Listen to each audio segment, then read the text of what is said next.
Robert Mano from DCNM. Sir, good afternoon. Sir, paano ninyo nakikita na i-discharge yung function ninyo considering na yung counterpart ninyo, yung House of Reps, kinikilala si Senator Will, ang Palas kinikilala si Senator Will. Dito po, nagbigay kayo ng instruction sa mga empleyado pero sa mismong hearing po ninyo, walang sumipot para sundin yung instructions po ninyo, sir. 3 books. The Rules of the Senate, the Philippine Constitution, and mawalang galang sa mga hindi nating ka-religion na mga Christian, the Bible. Do we follow power or do we follow these 3 books?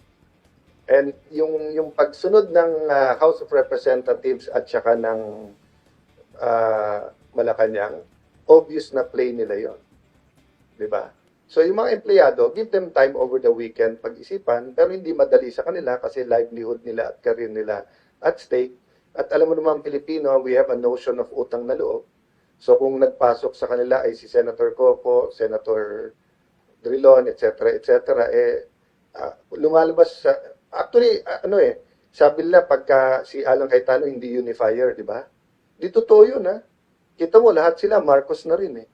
Nagkaisa sila doon. Oh. Napagkaisa ko sila doon. Yung kaliwa, yung mga dilaw, yung mga pink, yung mga dating aktivista, yung mga dito. Kampi-kampi na ngayon sila sa Malacanang. So napagkaisa ko sila. So hindi totoo na hindi ako unifier. Thank you. Oh. Kahit first time.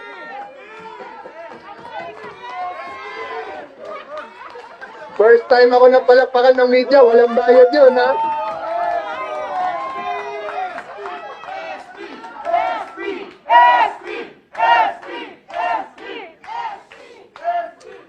Guys, ang hiningi ko lang, don't give us any quarters, prayers lang for the country. Thank you, everyone. Thank you.